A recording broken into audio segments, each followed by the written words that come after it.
So bring to mind the magnificence and purity and wonder of Shakyamuni Buddha. Imagine Shakyamuni Buddha in a golden light body right here with us. An actual Buddha, an archetype, a mirror of your own potential. And then we can set our motivation for the ultimate goal by reciting the refuge and bodhicitta prayer together. I go for refuge until I'm enlightened to the Buddha, the Dharma, and the Supreme Assembly. By the merits I create through listening to the Dharma, may I become a Buddha to benefit all sentient beings. And let this motivation become really strong in your heart. Then the 4 boundless thoughts. May all sentient beings have happiness and its causes. May all sentient beings be free from suffering and its causes. May all sentient beings never be separated from the happiness that is without suffering. And may all sentient beings abide in equanimity, free from the bias of attachment for friends and hatred for enemies.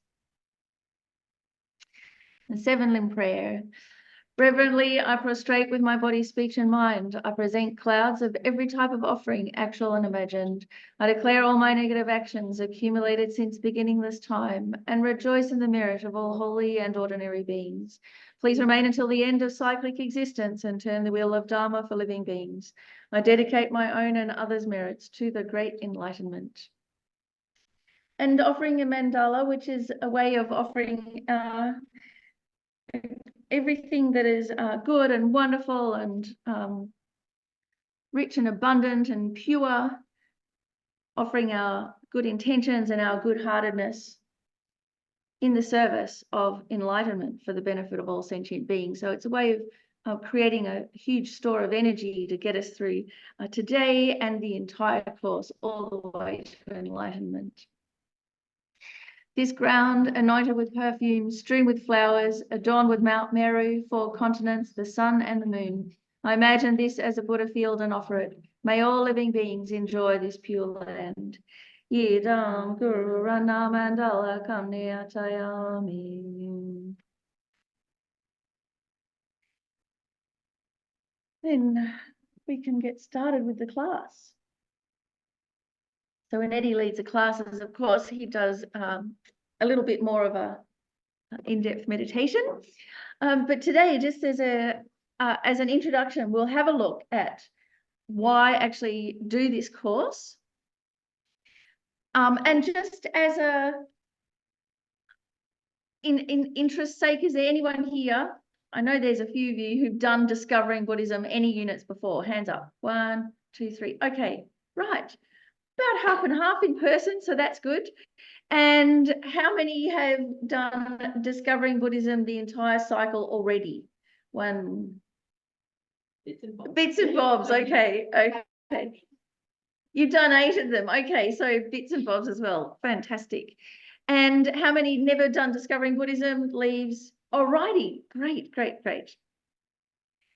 So this course, which is completely, it's unique and wonderful. It is one of these courses that you can do again and again because you kind of do it until you become a Buddha, until you get it. So we'll have a look more about the real benefits of this course. Also, our best approach to study, because if Westerners have this kind of way of just really going gung-ho and then burning out. And then it's this thing of kind of approaching it in our usual kind of way as just purely academic. But this is much more than just academic. So how we can really get the best out of our study. And then all the practical details, which are going to be different from if this is your first unit to if you're already doing some and have been attending for quite a while. So I'm going to attempt to get the practical details for all of you, which is why I have these various piles of notes and things in front of us, but I've also put them all up online as well. So for new people, it's really good to get an overview at the beginning, just to put it in context, because it's it's a vast and deep course, and you might be tempted to kind of feel a bit all at sea for a while. And for returning students, it's like, oh, yes, that's right. I forgot about that. Time to get this one started. And if you're just going to drop in haphazardly whenever you possibly can, that's fine as well. Everyone's welcome. So how Discovering Buddhism all began, a conversation between His Holiness the Dalai Lama, Venerable Roger, and Lama Zopa Rinpoche. So Venerable Roger, Rinpoche's heart attendant, heart disciple. And so the whole course came about from the efforts of senior FPMT Sangha. So Western monks and nuns that have been studying the Dharma and been ordained for like 30 or 40 years, putting everything, all of their experiences and practices together, getting the Lam Rim teachings, the traditional Buddhist teachings from here to enlightenment, and putting them together for a Western approach. Because the topics are the same, the problems are the same, they're universal ones, but the approach has to change according to the times and the context and us human beings. So the order that they come in is quite different. And under the advice of Lama Zopa Rinpoche, so that took several years. And then, I mean, imagine what a working bee to be at. A working bee for enlightenment. Then it came to, well, what are we going to call it? And so Lama Zopa Rinpoche said, we're going to call it Awakening the Limitless Potential of Your Mind, Achieving All Peace and Happiness. It's so Lama Zopa Rinpoche. It's like, say it exactly what it is. And then everyone's just like, oh my God. And so then Venerable Roger said, let's call it Discovering Buddhism. So title and subtitle, there it is. You get both of them. But it is good to remember that the whole course is actually about awakening our limitless potential of the mind, and why achieving all peace and happiness for ourselves and others. That's it. That's actually what the course is about. So it's quite a unique program. It's to FPMT from this worldwide collaboration, and Langri Tangpa Centre, we've been leading it since it began in 2000. Pretty good, huh? Almost, what, a quarter of a century. Eddie started leading it right when it first came out, and we kind of advertised, and we thought we'd only get maybe 5 people, and 30 people showed up. It was extraordinary. And so many of those people are still here, still enjoying the course. So it's a course for what I would call the in-depth, it's an in-depth course for the committed beginner. So it's totally fine to be a beginner, but it is in depth. And so what that means is we just got to all relax. And how do we relax? My handy hint is that, I think I said this at the starting point on Saturday. If you just think of the classes as like a really good SBS movie. So you're not quite sure what's going on. It's in another language, but it's really fascinating, and something happens, and if you don't know what's going on, you just relax and enjoy the movie, and at the end something will stick. So that's how we approach it. Don't try and get everything all at once. So the benefits of this course, not just academic study, but to really change our life, to change our mind.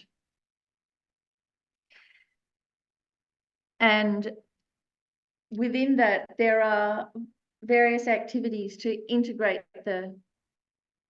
our intellectual understanding into our day-to-day life. So whether they're meditations, analysis, whether it's coming to pujas, but to actually make it a whole experience, not just intellectual. How to integrate it into daily life also, so that our relationships with others get better, clearer, kinder. Also, the activities, the completion activities that we'll go through in a moment, they may seem unassociated with the study, but what they are is a way of cleaning our psychology up of all the distractions and the detritus and the ingrained habits. So in a way, what they are is to remove inner obstacles and to remove barriers to realizations. Because if we're studying and our mind gets like really heavy, we're like, oh, I don't get it. And just studying harder isn't going to do it. What we need to do is take a really different approach and make the inner conditions more conducive. So our mind relaxed and happy and open, and put in, as Venerable Rabina says, fuel into the tank, which means merit making. So that's the number one thing that's quite different with Buddhist study, is to have success, you've got to have merit as well as the study. And then realizations come. Then it's not just intellectual, and then when challenges happen in life, we forget everything because it's just on that level. If we create the merit, it means that it comes really deeply into our life and it becomes really useful. And it helps stabilize our realizations. And then it's a comprehensive overview of the entire Mahayana path, also with this experiential taste. And it's a really good preparation for further in-depth study, of which there are in the FPMT huge, really in-depth programs. So this is like the committed beginner one. Then there's what's called basic program, which means the same program that the Geshis do. That takes about 5 years. The Geshis, it takes about, say, 25 years, 15 to 25 years. And then there's also the master's program in Italy that's 7 years.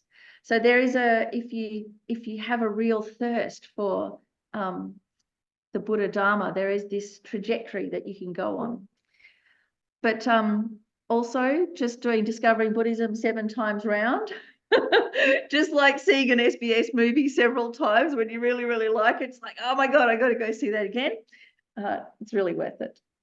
Ricky, I've got a question about, yes. About that side. So where does the Langri Chenmo that Eddie does on the Sunday morning fit in? That's the Langri Chenmo study group is part of basic program, which is held as a full-time course at Chenrezig Institute, and you can do it online, and it's several units. If you're doing it full-time, it takes 5 years. So up there, I'm not sure, it depends how they do it. Yeah. So that's there is it's kind of like there's the introduction courses that I lead that are like 4 or 6 weeks, like foundation course. Then there's Discovering Buddhism, that's the real core of the program. And then there's basic program, which is really in depth. And that's got several units. Yeah. He does it on a Sunday fortnights, and because we only do it every fortnight, it takes us many years. Yeah, but so it's an even deeper dive than Discovering Buddhism. Yeah, as you probably realised. Oh yeah. For us, it's 3 years. I think Chenrezig Institute does it over 2 years, because each centre leads it slightly differently. So ours is weekly. And so because of that, it is quite in-depth, because it can be. Chenrezig Institute does 1 weekend as the study and 1 weekend as the practice. So it's not as in-depth, but it does cover the same material. So different centres do it differently. And the whole point, of course, is to be able to help ourselves, help others, help our kids, our parents, our pets, help in the emergencies, help when people are dying, all of that. That's what the purpose of this course is for,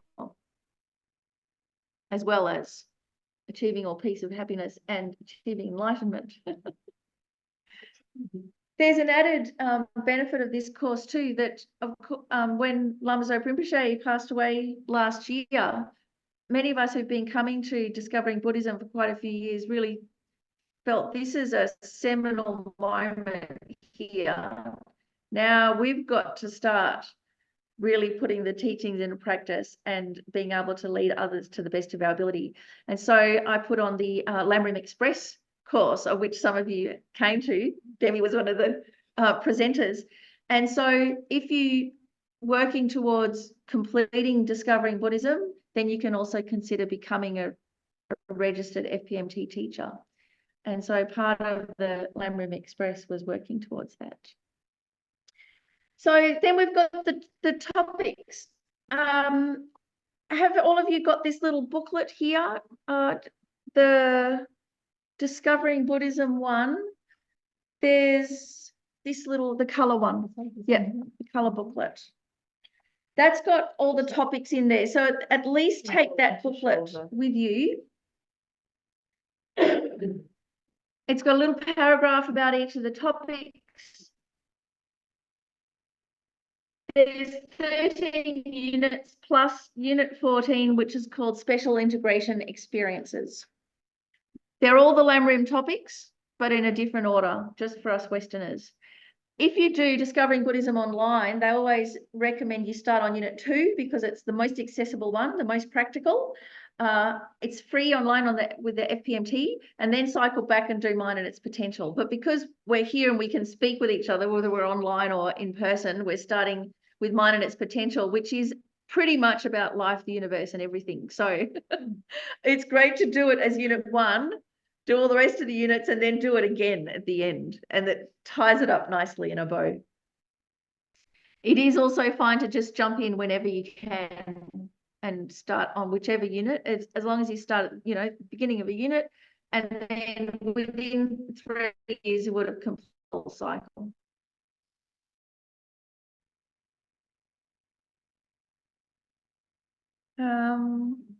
The special integration activities, which I'll go through, there's a whole slide for that. It is good to get them started within the first year. Then you can really enjoy doing them instead of kind of be daunted by, oh my gosh, how am I going to get all this done? It's a slow and steady, it's a nice thing. And you can do Discovering Buddhism at various other centres as well. So Chenrezig Institute, our sister centre, you've just done, Cassandra, the what do they call it? Kopan Down Under. So that's part of the, yeah, that's right. So you can go to Kopan in Nepal, or you can do Kopan Down Under at Chenrezig Institute. Yeah. Demi. Angela from online had a question. Do the units run back to back, or do you have a week or two between? Oh, a week or two? No, sometimes we have no space at all. It's back to back. So how the structure goes. The 3-year cycle for us, we've got, usually they're 8 weeks. And so I'll say on the calendar, it's 8 weeks, class 1 of 8 or class 2 of 8. And then there's a review class. So that's class 9. And there is also online on our website in the resources section, a DVD on each unit. And it's good to watch that DVD at the end of the unit. So I've collated them all. You can find them all on YouTube, but finding them all, sometimes they're in Russian or something, you know, whatever. So I've just collated the ones. You know what? We used to, no, you can just watch them in your own time now. And also there's a huge amount of information and teachings in them that you just have, even though it's like 20 minutes, half an hour, you want to push pause every 5 minutes and just think about it. So it's kind of easier to do that, and then whatever questions come up. But it is a fantastic resource, those DVDs. Then we have, yeah, that's right. It's hosted by, don't be frightened, Richard Gere does half of them, and Keanu Reeves, they do the introduction. So yeah, it's this incredible bridge between the East and the West. No, actually, because they're both Buddhist, and actually, people who've been at teachings of His Holiness the Dalai Lama, like and initiations, have seen Richard Gere there, and with Lama Zopa Rinpoche, incredibly devoted to Rinpoche. Yes, so they put it in a context for us. Oh, that's right. Here and now, you can become a Buddha in the West.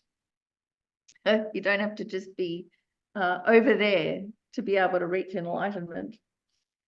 There are readings.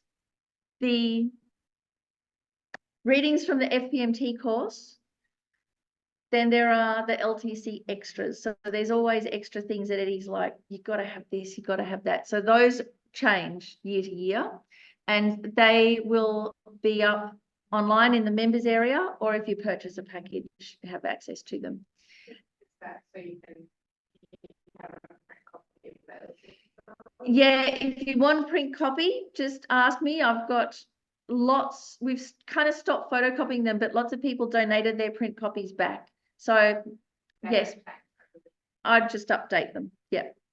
So just ask me. I'm really happy to furnish you with a print copy. And the catch-up classes online. So we record or attempt to record all of our classes. And so that means that if life is hectic, you know, if you miss a class, you can catch up really easily that week, ready for the next one, or rewatch them. The one-day retreat,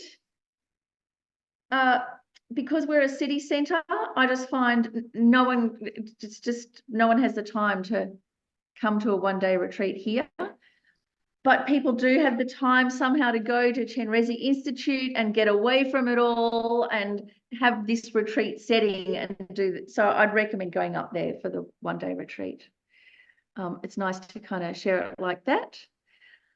You can also do the one-day retreat at home.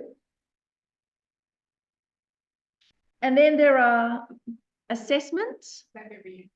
There is, yeah, for every unit, there's a practice day to do.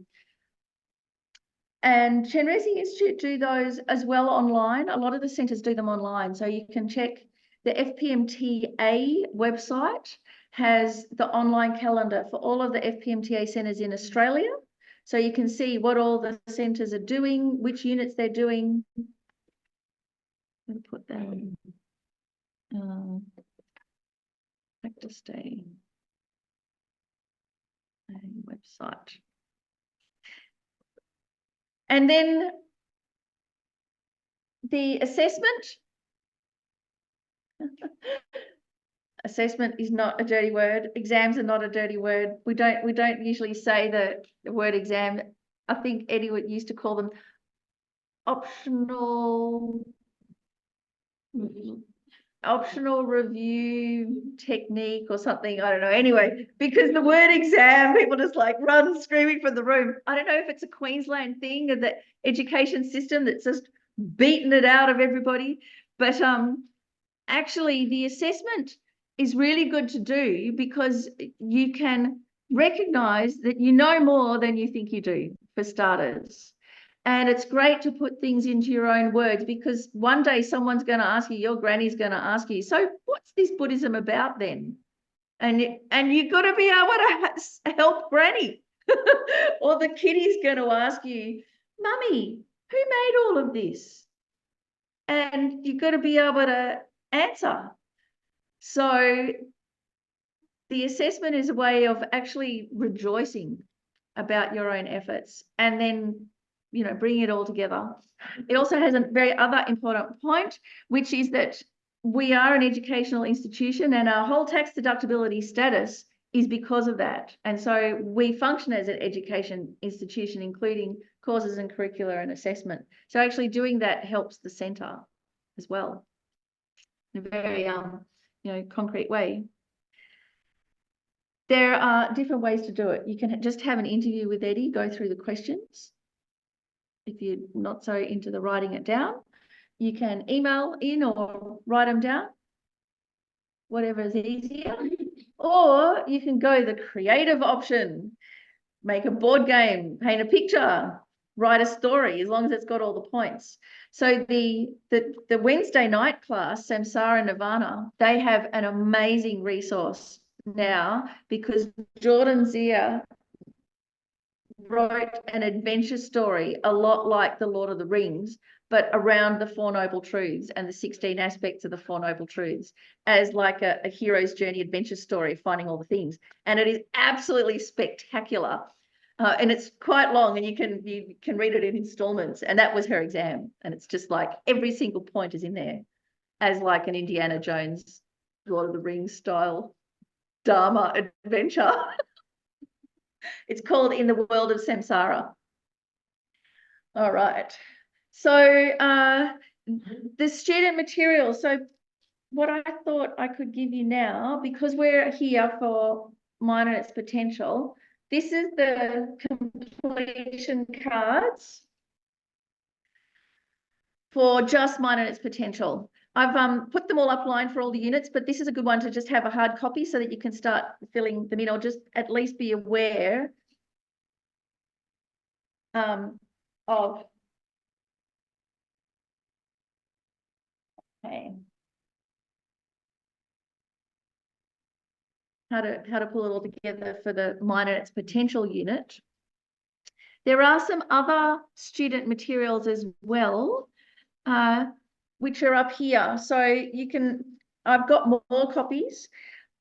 They're also available online, but there's the Lama Zopa Rinpoche's Wish Fulfilling Golden Sun, which is a Lam Rim text.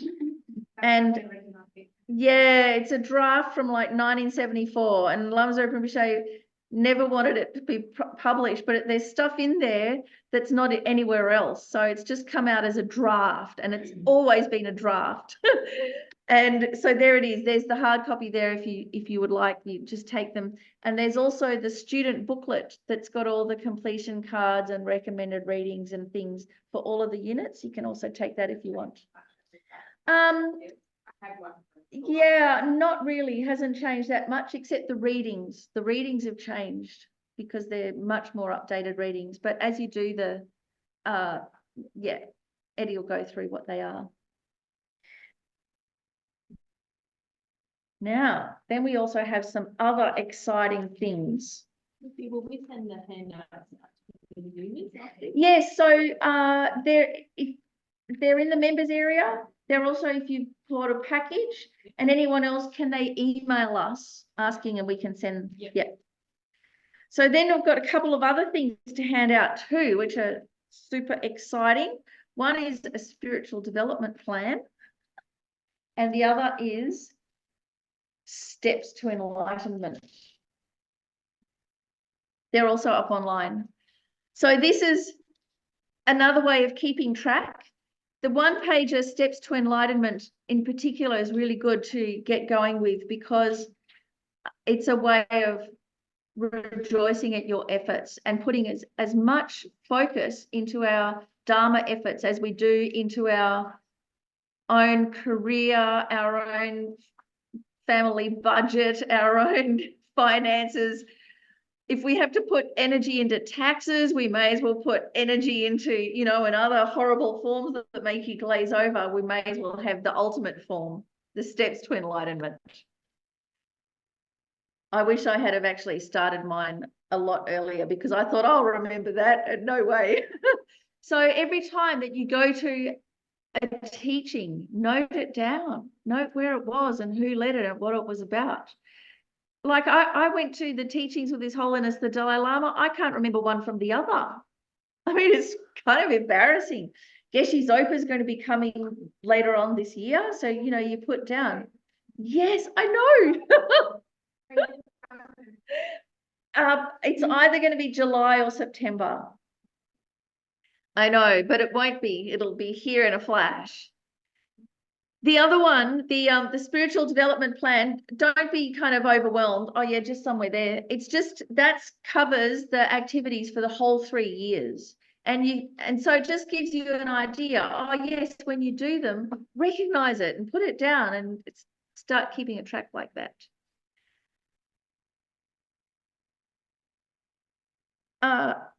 Right.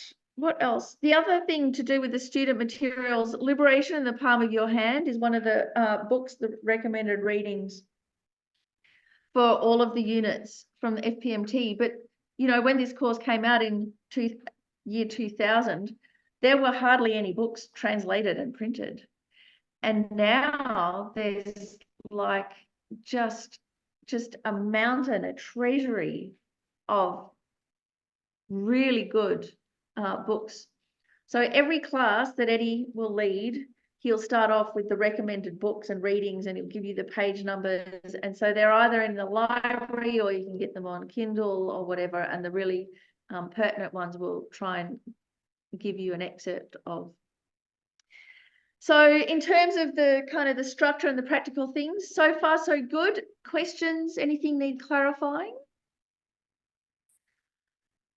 Everyone online? Does it make sense?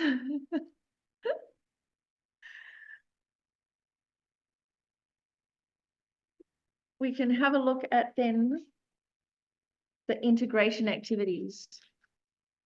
So again, this is what makes it not just academic. So Lama Zopa Rinpoche often talked about becoming an inner professional. And so we understand what being a professional is, and we expect, especially the helping professions, to be professional, like, you know, teachers and nurses and ambulance people and all of this. We expect them to help, whether they like the person or not. We expect them to be patient, to be non-biased, to all of these things.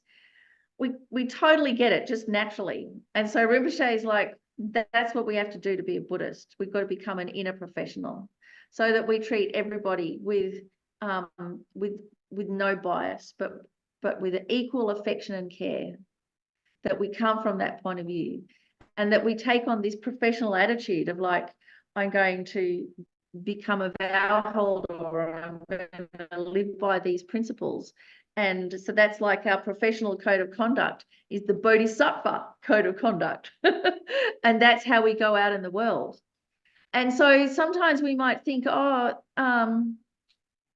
you know, there's the good Buddhists or the Bodhisattvas over there, and there's me over here. But if we take on this idea of becoming an inner professional, then we can do it. Because professionals, like, I'm sure there are some kindergarten teachers that don't love all of their children equally, but they just don't let that be a problem. They've got a way to work around it that is sustainable, not just for one day, but they've got to go for the whole year or term or whatever. So if they can do it for no love and no money, hey, we can do it. You know, we can expect that of ourselves. So the integration activities are to help us do that, to help us become an inner professional and really pull it together. Because otherwise, what happens, and Corey Jackson actually explained it to me, because I was talking about how come sometimes you can study the Dharma for so long and it just doesn't make a dent in your life. And he said there's two ways. One is that you meet the Dharma and it changes your life. It changes your mind. You change. You actually become a better person, a kinder person, wiser. Or you just go along and you just add Dharma to your little, so you just add it to the ordinary problematic self. And so then you've added it, and then when things get difficult, you drop it. And it doesn't actually make a dent. And then you really miss out on the profound ways that we can help ourselves. So the integration activities to make sure that we don't miss out like that. So what they are, the FPMT ones, the 10-day Copan style Lam Rim course that Cassandra just did. And so it's like a full immersion thing, isn't it, Cass? Like what's the difference between just doing 1 day or 10 days? What did you find? Yeah, I mean, but one is like you're away from everything else, and you're single-minded and you're like focused for that time. So that's really beneficial, I think. And then, you know, it's enough time to go through the difficulties that come with being on retreat and doing practice, and then go through it and Yes. actually get into the like peaceful. Right. Yeah. Part is the 6,000 meditation, which some days we were doing, and you get a lot of pain and mental discomfort. Yeah, because you have to to be there and go through the whole process, going up and going down and up and down, and then hopefully finding that equilibrium. Whereas that you can't do that in a day. It takes some time. You just had the suffering in the day. Oh, that's why I dropped out. reconnecting with other people that are inspiring, like being around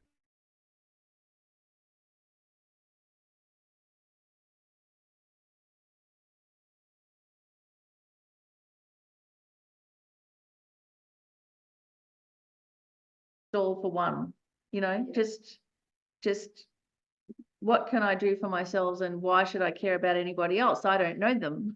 And that's our general context that we're in. Yeah. Yeah, that's right. So even just coming each week like that and being amongst, even if you don't necessarily know each other, but just knowing that you're in a room with like-minded people, I just feel it's like a medicinal balm,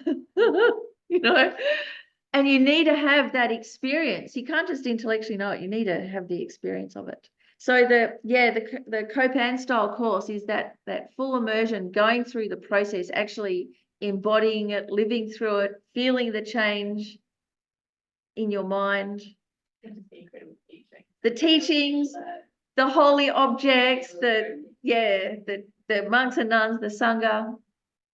So you can do that at Chenrezig Institute. They do each year in the hottest months, of course, January, but that's part of the experience. Everyone talks about it. Or you can go to our home monastery at Copan in Nepal and experience equal difficulties. Can't breathe because of pollution. There's like the hills or there's the food.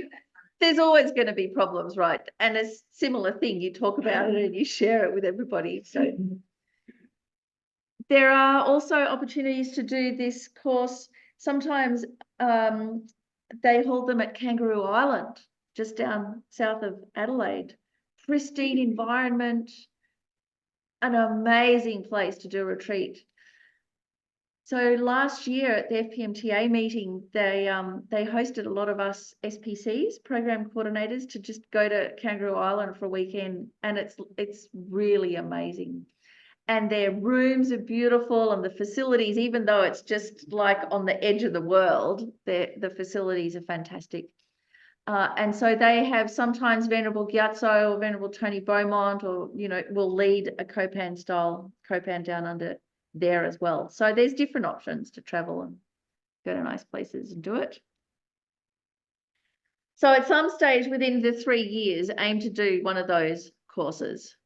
And then you also, get to hang out with other people on this Dharma journey for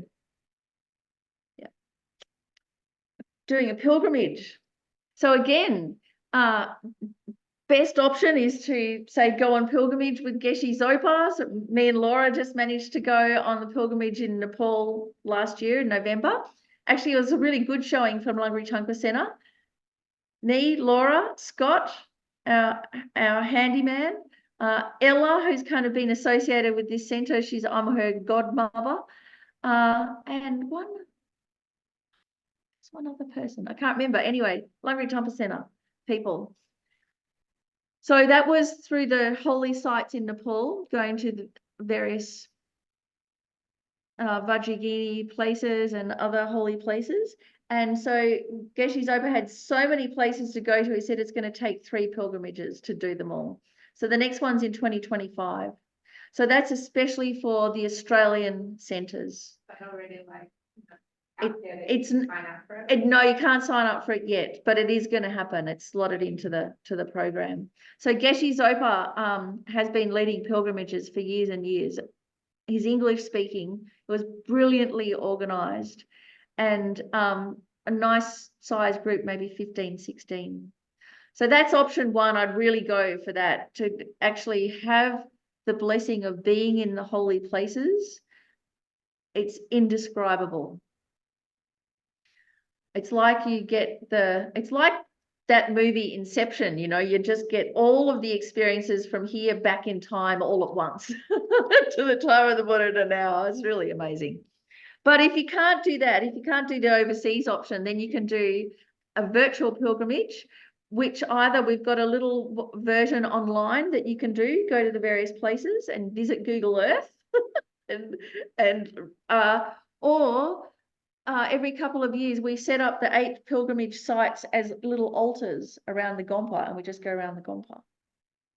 You can do that in your own home. So we have a kit as well that you can have. So there's different options for that.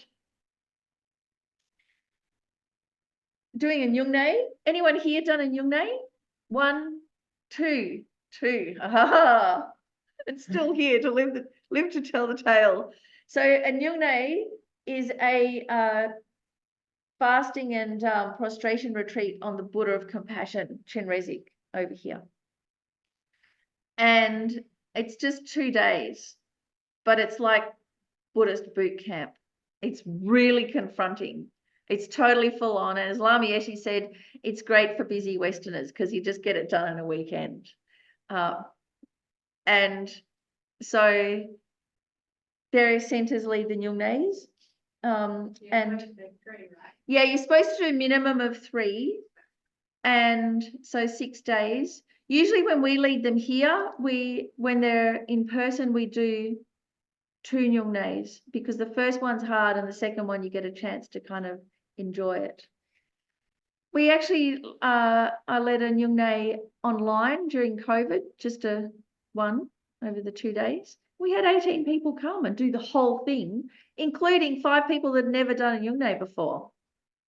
So there are different ways to do those, and it's a really wonderful practice because you actually embody all of the teachings. Chenrezig Institute do 8 Nyungnes in a row leading up to Buddha's birthday, Sakadawa. So the last one's really big. They have like 30, 40 people in the gompa, but you can do any of them leading up there as well. So before you go and do them, come and see me and I'll give you the handy hints sheet.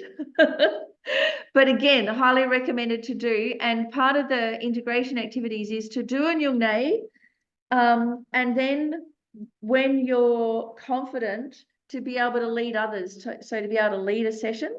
So some people, it takes many years before they're confident enough to do that, but it's there as a possibility. And I think in the completion activities, to do, to know how to do, and to lead others. So the first one you do, it's like, whoa, what's happening? And the second one, you kind of get a handle on it. Wow, this is an amazing retreat. And then you get to actually lead others.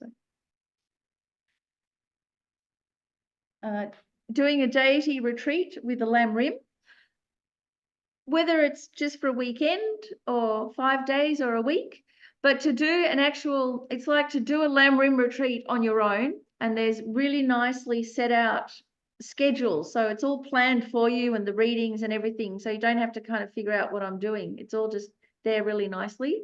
But you do it with a deity meditation like Chenrezig or Tara or Vajrasattva, so that it's kind of like supercharges it. And if you're a Langri Tangpa Centre member, then you can do it in our retreat room here, which is really quiet. You get a check-in with me and Eddie at 4 o'clock every afternoon. You get a curated reading list. Many people have done retreats there, so it's a really nice option. That's just by donation. So at some stage to do a retreat, and it's nice to aim to do something, at least one a year somewhere. Yeah. Can you offer the same thing if somebody did it at home, like a virtual check-in? Yes, sure. Yes. If you wanted to do your own retreat at home, stick the do not disturb sign on the door. We can do a virtual, there's the pack. We can do a 4 o'clock check-in. We can get you a curated reading list. Yes. Good idea. Great, Alison. Yeah. A question from online from Francesca. Eddie always says that the only way he benefited from being able to understand the Dharma was during purification practices. She wants to do the 100,000 Vajrasattva mantras, but can't do it away from home and all at once. Yeah, that's right. So the hundreds and thousands, the biggies. So the 100,000 Vajrasattva mantras and the 100,000 prostrations. So these are part of what are called the Nyongdros, or preliminary practices. And what they're preliminaries for traditionally is for the 3-year retreat. But they're preliminaries for enlightenment. They're a way of ensuring that our practice and our study turns out well, that we don't fall off the wagon, that we don't have obstacles, that we don't have an untimely death or illness, all of those things. And so there are different ways to do the hundreds and thousands, as I call them. you can do the 100,000 Vajrasattva mantras all in one go as a retreat at Copan, and it takes 3 months. And we've got quite a few people here who've done that. So Rachel, who led the Friday night Vajrasattva meditations, she did that retreat, and a few others. So that's one option. You could take 3 months long service leave and do the retreat at your own house. Or you can do it over the space of like 2 or 3 years and just do like 50 mantras or 100 mantras a day and do it that way. So Francesca, hopefully that can answer your question. You can do it at home. You just set a start date, pick a nice auspicious day from the Buddhist calendar, and then do a certain amount every day until they're done. So that's what I did. It took me ages. If you work and you know when you come home from work, you're like, you know you're not going to do it even though you want to. Could you put aside 1 day a week and do it? You could put aside 1 day a week to blitz it and just do a few every day to keep the continuity. Yeah. So we should be doing like 21 or 28 Vajrasattva mantras every night anyway.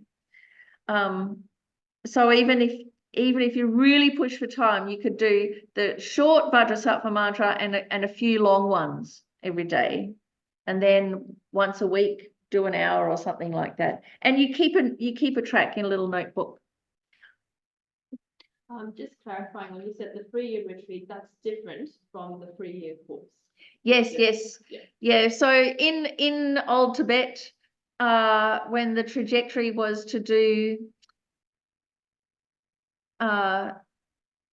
let's see, you do your preliminary practices called the Nongdros. Sometimes they might take up to 12 years to do. And they're things like the prostrations, the mandala offerings, refuge, Vajrasattva mantras. Some traditions they do a year on each one. Some traditions combine 3 or 4 together, so it only takes 3 or 4 years. And what their preparation for is to go into retreat for the 3-year deity retreat. So none of us may be able to do that in our lifetime. Doesn't harm to put it in your bucket list. But what Lama Zopa Rinpoche said for this course, the integration, particularly Vajrasattva and prostrations, because they purify. So they get rid of all of the negativities and the traumas and the disturbing emotions and all the inner, outer, and secret obstacles. And it means that even if we don't complete the path to enlightenment in this life, next life, we'll be able to pick up where we left off. Yeah, Cass. With the frustration, is it typically long frustration? Yeah, if you did lots and lots of shorties, you'd just fall over with dizziness. So long prostrations are much more balanced for inner ear, better for your body. So, yeah. Yeah, so the prostrations, you can actually incorporate Vajrasattva practice, refuge, and the 35 Buddhas practice all together. Do them as a job lot, as the Nongdros. So, yes, yeah. Yeah. Not going to 35 positions. Yeah. But as practice. Yeah. Doing the whole lot. Doing Vajrasattva, having Vajrasattva there, having the 35 Buddhas there, saying the Vajrasattva mantra, a few refuge.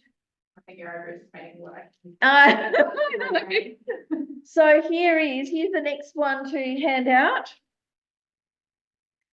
So they're the main practice activities. Here's the special integrations practices handout if you want a hard copy, otherwise it's also online.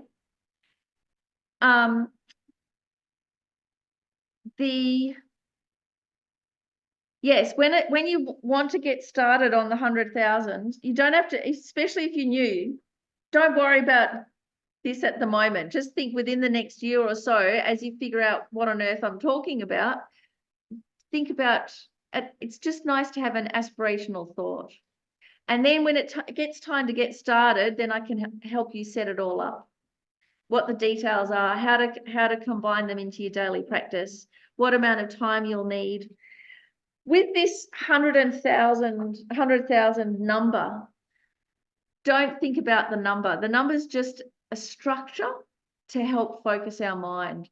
The main thing is the meaning and the habit, that we get into a habit of focusing our mind in this way, in this altruistic way, remembering emptiness, remembering all sentient beings, remembering all the Buddhas and Bodhisattvas, until it becomes deeply ingrained in our physiology, in our mind. So it's getting there, the kind of the daily habit like that gets it really, really deep, so that even if we have dementia or a stroke or something, it's still in there. Yep. 2 questions. The first one from Sue. The 100,000 practice, do they have to be done within the practice of the 4 component powers? The Vajrasattva ones, yes. And then for Francisca, she asks, is that also the same for prostrations to the 35 Buddhas? And this was kind of tacked on to when we were talking about how some days you might do it lightly and then do an intensive day. Yeah. Yeah, so in part of when doing any purification practice, it's only a full purification practice if you use the 4 opponent powers, but that's kind of built into the practice. So you can do it speedily or you can do it more in depth. But yes, it has to be built in. The 4 opponent powers are built into the Vajrasattva meditation anyway, and into the instructions how to do the prostrations. And again, the prostrations took me forever. And I remember FPMT International just saying, come on, Miffy, hurry up, you know, and finish, because they're trying to like get me all up to date to become an FPMT registered teacher. And it took me forever to do the last 10,000. It's just like a few years, maybe, I don't know, 5 or 6 years or something. So I had various goes, because traditionally you're supposed to do them every single day. And if you fall off the wagon and forget one day, you go back to day 1. You start the count again. But it's not to do with the count. It's to do with, well, how come our mind fell off this whole direction of my life? But you can get stuck on the numbers, as we do, even though, you know, all the lamas say, don't think of the numbers, think of the meaning. The numbers just help you make sure, you know, once more with feeling kind of thing. So the first time I fell off the wagon, I think I got up to like 40,000 prostrations. I'm like, whoa, I'm getting along there. And then it was back when we were in the Newmarket house, my mother's house. And so Geshe Tashi Sering would come and teach every Friday, and he'd stay overnight sometimes with a couple of the nuns, and they'd go back to Chenrezig Institute on Saturday morning. So when they stayed overnight, we'd put out the mattresses in the gompa for the nuns to sleep. And so Geshe Tashi Sering came and stayed overnight, put out the mattresses. And so, of course, I didn't go into the gompa. So I forgot to do my prostrations. And so I woke up the next morning, you know, with Geshe Tashi Sering in our house. How wonderful, going, oh, no. Busted. Back to square one.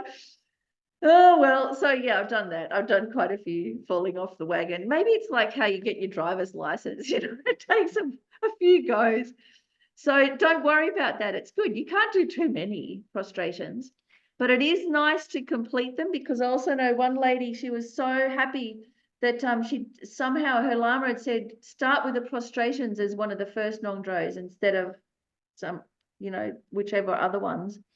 And she'd only just finished them, and then she broke her back and she can't do prostrations anymore. And she was like, oh, thank goodness, at least I've done my 100,000 prostrations. She was able to walk again, but she couldn't get down and bend anymore. But yeah, just read this, that it's actually 111,000. Yeah, you do. That's right. You do an extra 10% for auspiciousness. Yeah. Yeah.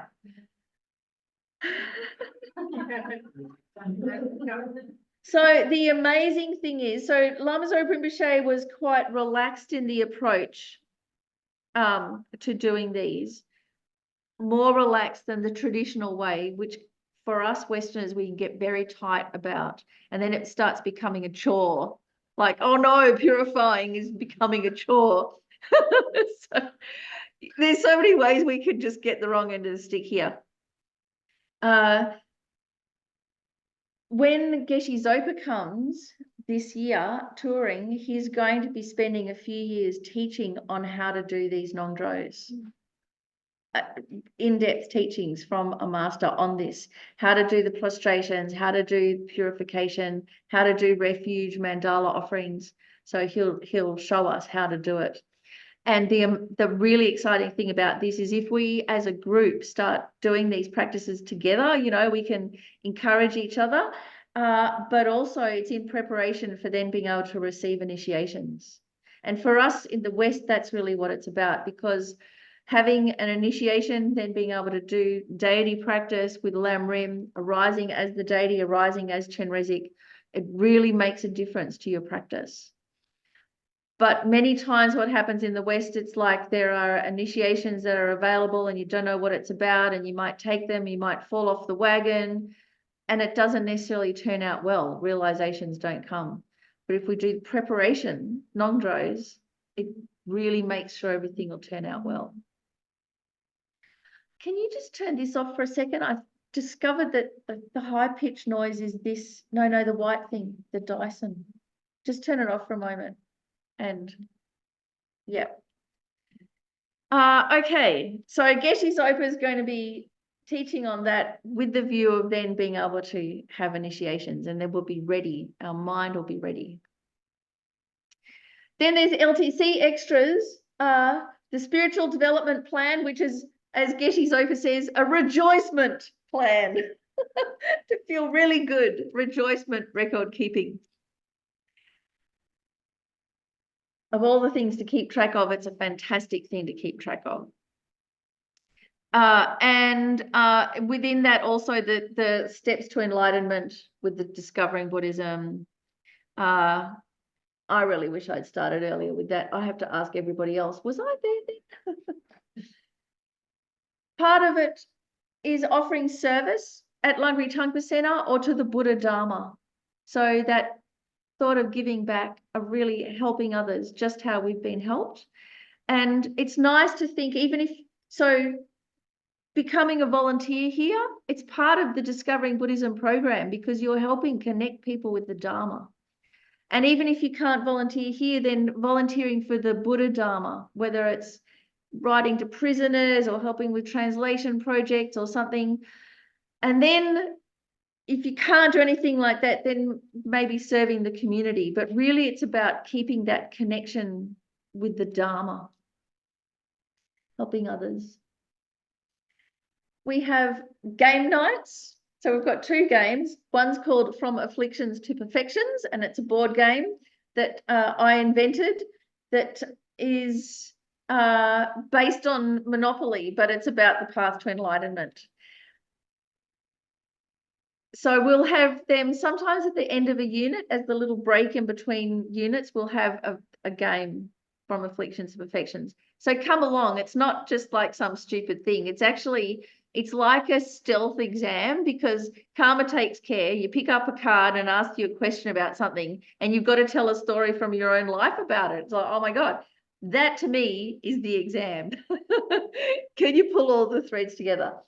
The other one is the Rebirth Game of Liberation. That is a Buddhist game from, I think, the 15th century. It goes back even further, but it's like the Buddhist snakes and ladders up and down from samsara to nirvana, all the different realms.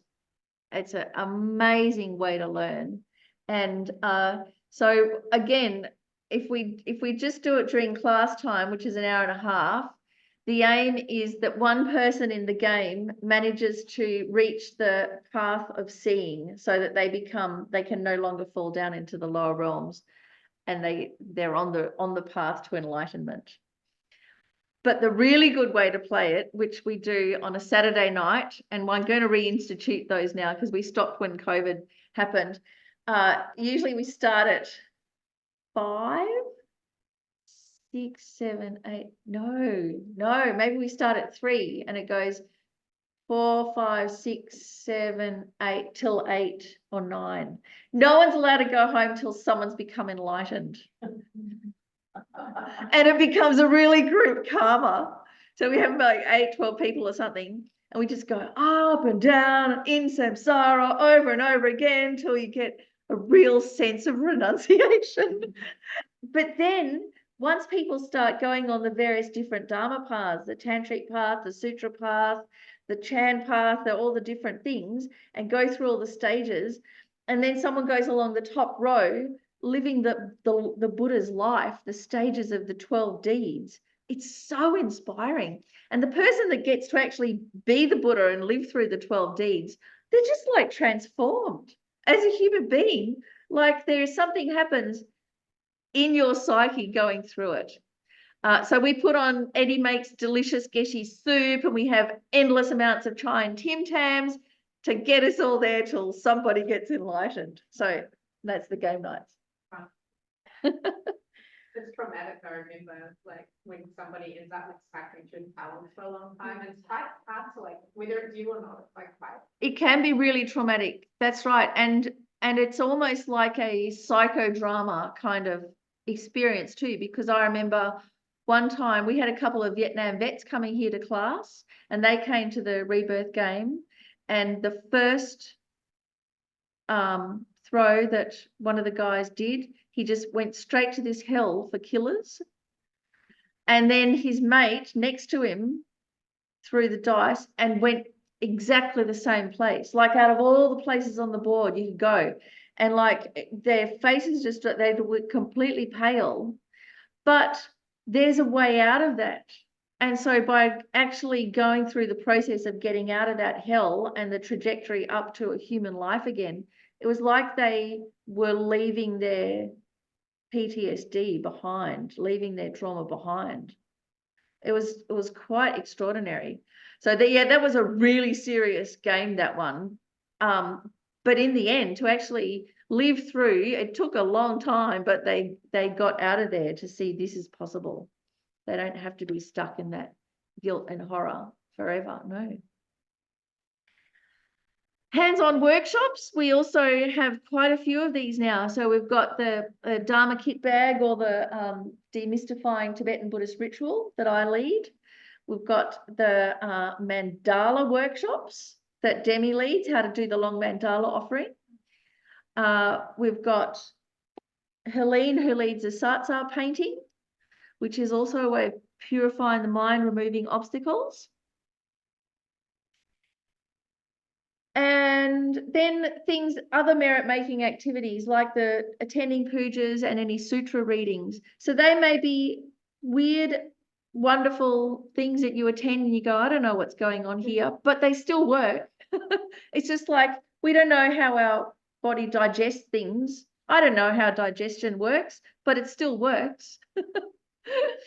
So it's worth coming to those as well. That's part of the whole practice, because the pujas, in particular, the ritual ceremonies, are all of the Dharma is in there, but as a practice, everything that we learn is in there. So the integration activities, they're pretty extensive, and we really only get to talk about these at the orientation. So don't be too overwhelmed, but it's over the next 2 to 3 years.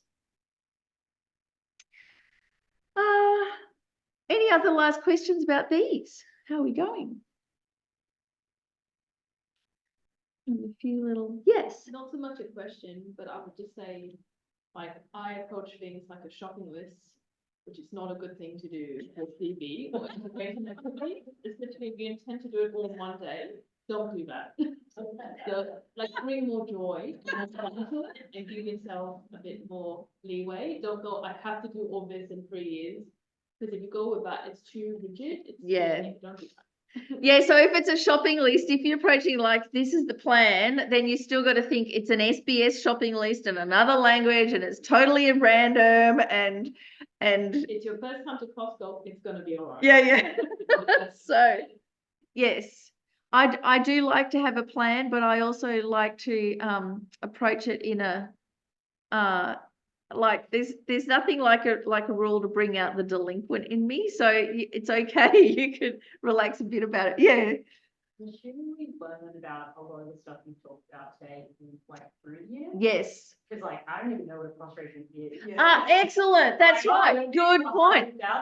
What the heck is a prostration, and let alone doing 100,000? Very good point. Yes. So that's exactly what we'll learn about as we go through. And in particular, the demystifying Tibetan Buddhism workshops that I lead, that's where we go through each of those kind of things. Yes. So this is more like, what's a way of thinking? Yeah, it's like it's the whole course curricula here, the big overview. And then it's entirely up to you what level that you take it in, and don't do anything till you're ready. But otherwise, I mean, the other thing is that otherwise we just kind of do some units of discovering Buddhism. And what I have heard some people say is like, well, I've done discovering Buddhism, now what? And so it's kind of that they've mixed the whole context that this is about practicing until we become a Buddha. So it's not like I've been there, done that, and now I want something more advanced. It's like we keep doing it until it's part of us. So that's the big context of it, but slowly. Yeah. Discovering Tibetan Buddhism is separate. Yeah, it's a separate little course of about, I think 8 classes. Okay. Yeah. Do those. Yeah, so there are, I will be putting some of them up on YouTube. There's quite a few up on YouTube that you can just do in your own time. There's just one class called Prostrations that you can have a sneak peek at. And then I'll lead it in person here as well. Yeah. What would we search for? On Demystifying Tibetan Buddhist Ritual, Miffi, on YouTube, and they'll all come up. I led them mostly at the overseas centres. So one in Switzerland and a couple in America, different FPMT centres. Yeah. Is it frowned upon to play devil's advocate? Oh no, it's great to play devil's advocate. I find like you usually have questions, but I am hesitant to ask them because I don't want to come across as like, obviously I'm here to learn, I'm curious, but I feel like sometimes those questions help you learn. Yes, actually, it's the Buddhist approach is to ask questions. And it's really encouraged. And I don't know if it's just our Western thing or if it's a Brisbane thing. But people, can feel a bit reticent about asking. No, please don't ask questions. The whole thing about questioning is that if we can keep analysing, things will only become clearer. And then if you're questioning and it turns out whatever it is, it's rubbish, great, good riddance. Under questioning, things can only become clearer. The gold becomes apparent. So yes, go for it. It's a huge part of the training. Hours now a day of like quite fierce debate. So Quite, yes. And so there's kind of like 2 forms of doubt. So the questioning that we should be aiming towards is what's called doubt tending towards the truth, whereas we actually know how to analyze. And I found if we don't learn how to analyze, if we don't learn the debate thing like semiotics, what happens is we go, know about that, and then we stop. And that doesn't help us. That actually brings us to a shuddering halt. And many times when we're doing analysis, what you'll find is you'll start questioning, you'll get to a logical answer that intellectually makes sense, and emotionally you're not there yet. And so what you have is this experience of, what? Or even it's just like, it's too much. And so part of it is to learn to just sit there with that feeling of ambiguity, especially when you're analysing the nature of selflessness, and you come, to the conclusion, no inherent self. So what we tend to do, I don't know if it's our cafe culture, we get to that point and then we rush on straight away. And so the thing with analysis and having doubts and questions is when you get to that bit where it's shocking, you just breathe and stay there for a few moments and let it settle in, and then just slowly continue with the analysis. I noticed that also, like I'm a scientist, and I noticed that sometimes there's things that I'm like, oh, that, you know, like I have a block with it, and then I think, well, actually there's no data to like discount that. So I just, then I go, but I don't know. So I just take hypothesis, like just like I look at science to say, oh, I'll just take that as a working hypothesis. That's and see it. how that works for me. And I find that helps me get over things, because there are definitely things in Tibetan Buddhism that you're just like, or Buddhism in general, Yeah. you're just like, What? and Yeah, then and you just have to sit with it and be like, there's no, yeah, Venerable Rabina, you know, nun for 40, 50 years. She said, I've taken Buddhism as my working hypothesis. So that's the approach. And again, we can take that. It's a really good Western approach, and we can integrate that into our Dharma. So another way to say that is that there's no place for belief in Buddhism. It's not about blind belief. It's like, do you believe in maths? Like, doesn't matter whether believe in maths or not. So yeah, it works. You figure out how it works. You can't go, well, I don't like that answer. You go, well, in this scheme of mathematics, it gives that answer. In this scheme, it gives that answer. What? So yeah, questions really good, really something to cultivate. Keep going with them. So do you have one? Burning one? What? Yeah, go for it. Come on. We've got a minute. I don't know if I have any off the top of my, I mean, I remember at the open day, we were talking about the day out, talking about death. And I feel like my question was going to be, because in terms of reincarnation. Ah, where did yes. that even come from? Like, Oh yeah, well that's why no, that's like, why the unit mind and its potential, because that's where the answer will be. Because you can't talk about reincarnation unless you understand mind.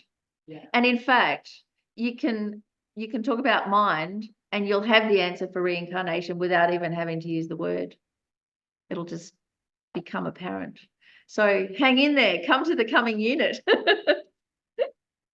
Yeah, I think I'm just worried about not knowing the language. Yes. Is it still okay to just, you know, come to this and Yeah. don't understand? Yep. So that's why I'm saying it's an in-depth course for the committed beginner, because just the terminology and the language. So if you don't know what something means straight away, like what's that word? The what I'm leading on Tuesday nights, the foundation course, it's on similar topics to this, but instead of 8 weeks, we just do like one class. So, and it's the first introduction to the language. So it just depends. Sometimes if this is the only time slot that you can do, dive right in and just enjoy it and keep asking questions. Tonight, me, yes, here, I think. And also, like, having come to DB for many, many years, Eddie and Miffy don't kind of just go, they explain the jargon, like they explain things, they don't kind of just throw you in a deep end, assume you know things, they go, okay. Well, I try to, but I also forget, like I forget the words Buddha, Dharma, Sangha. That's what we're talking about tonight. Because for some people, like my dear friend Cheryl, you know, she just came to Buddhism from books. So she's like, what's the Sangha? It's so cute. What a sweetie. It's like when you try and learn French from a book and then you speak it. Anyway. So really briefly then, ways to join the course. Of course, by donation, if you come in person, what's quite nice about our Tuesday morning classes in particular is that we've got the rest of the day, some of us, and so people bring lunch and we just have informal lunch and chats with Eddie afterwards, and that's as good as the class. Yeah, it's great because you get to spend more time on those things. So that's just a Tuesday morning class added bonus. Joining online, of course, Zoom, by donation. Sometimes you can't make it in person. It's great for our distance people like Francesca in Toowoomba and others, sometimes even around the world. Then all the classes are by donation. They always will be by donation. But if you want to get the full package and get all the notes and all the links for all of the classes in one handy package instead of just week by week, then I've just got that as a purchase price. And so the benefit of that also is that you get the catch-up classes. And the full package is for every unit. Yeah, there's a package for each unit. That's right. Yes. And another thing that is that you get the links for all the classes, because often you forget to buy your link. You get, that's right. Online, it can be You get a panic, haven't got my link, but Yeah. you can actually still get a link when the class is going. It's not like there's a cutoff time and you've missed the time and you're barred. No, you can always join. Yeah. And then also if you become a member here, so there's various kind of membership levels, but if you become a full member, then you get to use the library, which a lot of these books that Eddie will mention, they're niche Buddhist books. They're super expensive. Even on Kindle, they're super expensive. Our library is an amazing library. It's an incredible resource. You get the whole sound file archive. So that's all the Discovering Buddhism courses and all the other courses are there online. And you get all of the notes as well. So there's a whole range of ways to do it. And of course, if you become a member, then it helps keep Langri Tangpa Centre flourishing. But what I would say, especially for new, just come day by day, check, like, come for at least 2 classes and see how it sits with you. And then make your mind up. You can always get a package later on or whatever. Yeah. Just a really random question that the library made me think about, you know, with the refuge files and then like to treat all Dharma, certain, you know, what about highlighting or like underlining? Oh yes, so with your notes, if you're to treat Dharma with respect, one of the nuns, Venerable Sapal, said to me, yeah, you can write notes on your notes, you can annotate them, but think of it as an offering to the notes. So then I'm like, well, I've like got scribbles and mind maps and everything. I'm like, I've got a very messy offering here. That's the book. Yeah. Yeah. So again, you think the Dharma text, it's the physical embodiment of the Dharma, the spiritual Dharma. My notes are an offering. Yeah. Little post-its, everything, colorful offering. Good point. Okay. So then just in the last little bit, how to approach the course so we don't end up like that.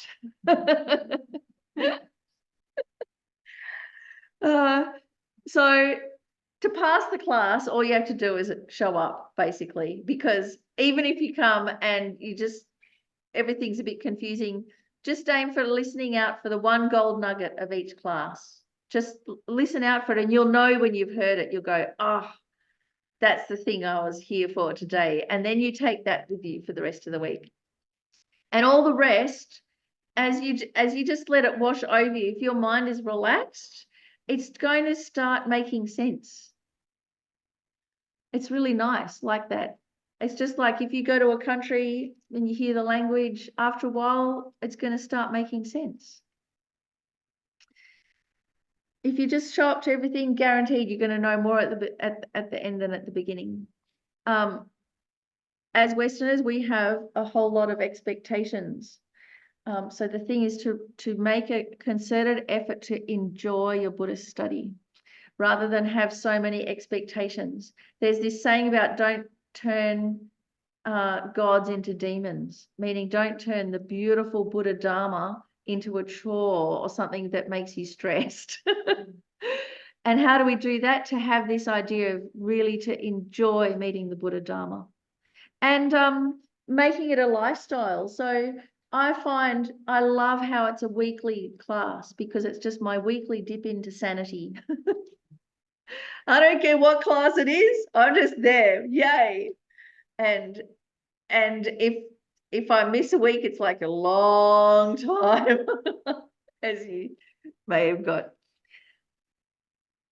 The other thing is don't try and understand everything all at once. There is one of the the names for Buddhahood is called the path of no more learning, meaning up until Buddhahood, we're learning. Even all the lamas, even the bodhisattvas, they're still learning all the way to Buddhahood. And it's really nice to think of ourselves as a beginner because it takes the pressure off of those expectations. And we can just go, yeah, I'm a beginner, I don't understand. Fantastic, let's find out.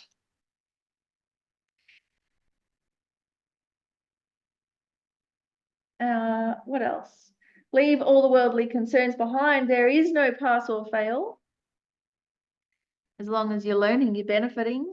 So the worldly concerns are things like when we start thinking, pressurizing ourselves to understand, feeling really proud that we've completed this or that, comparing ourselves to others,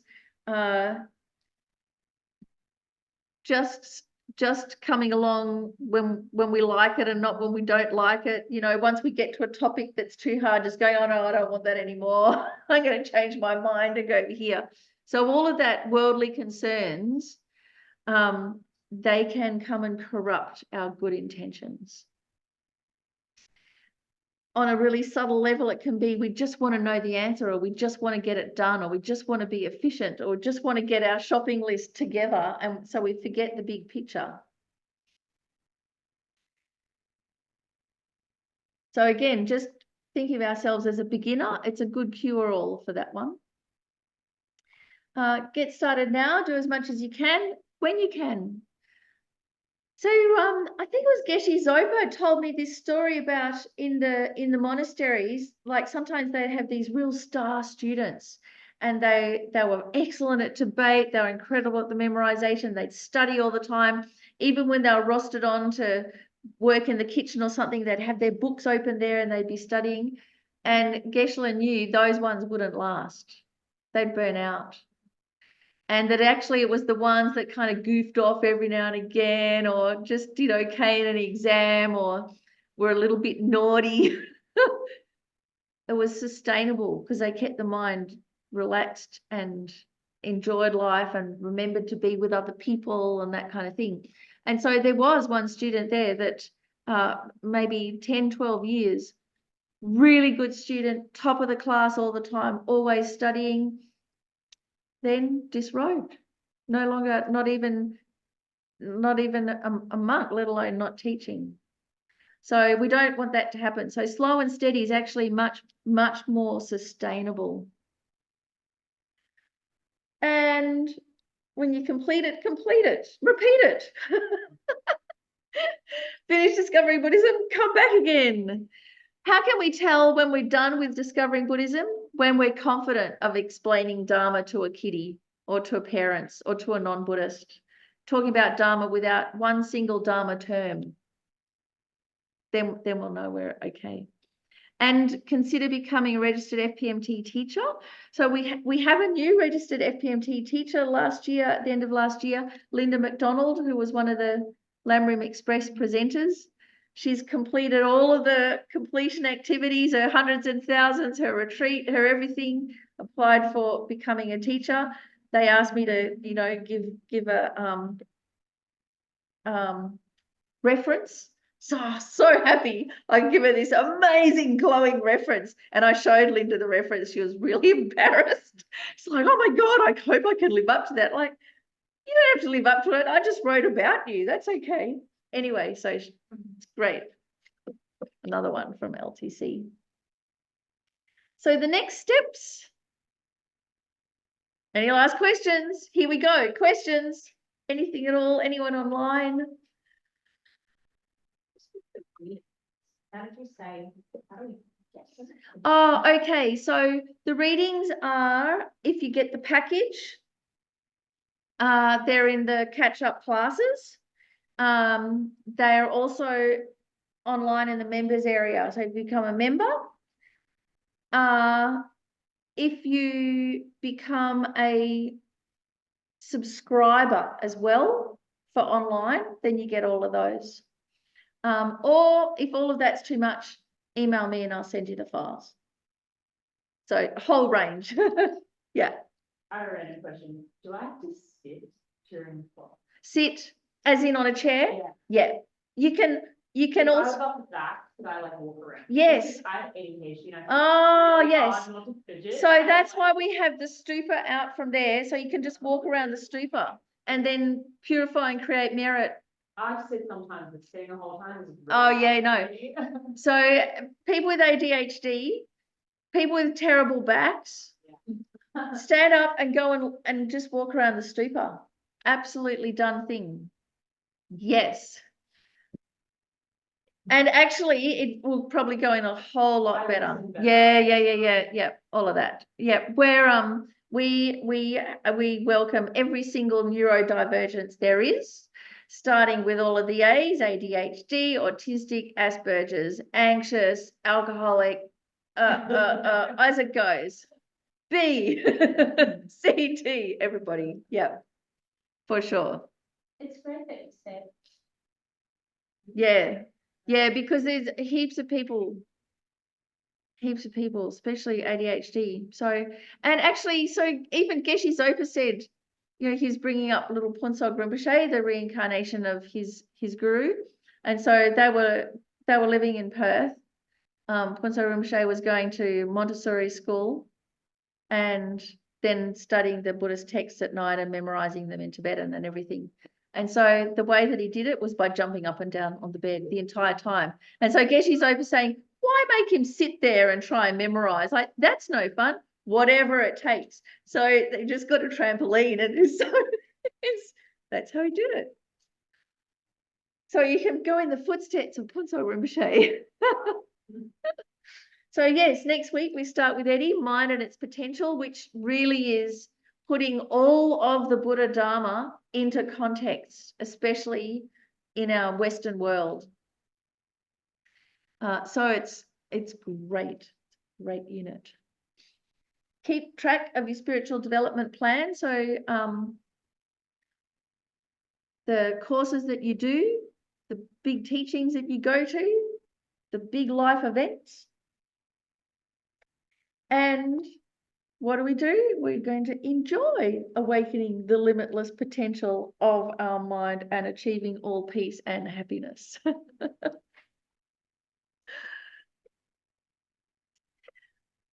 So let's do the dedication prayers.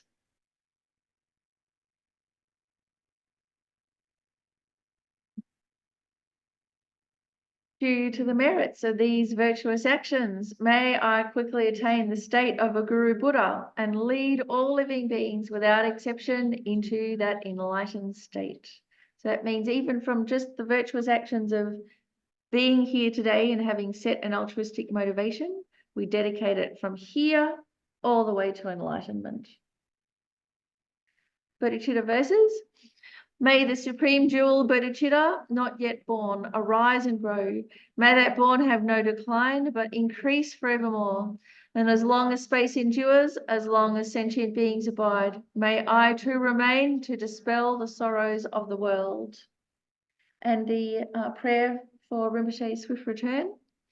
In holding and spreading the Muni's precious and complete teachings through explanation and practice, you wore the armor of patience that is never discouraged. Incomparable Venerable Guru, to you I make this request. Okay, so brilliant. Let's go have tea and bickies and whatever hard copies of these that you want, please take them. If you want hard copies for the unit for next week, let me know. I can always make them. And see you soon, whichever class, all of them. Falling apart.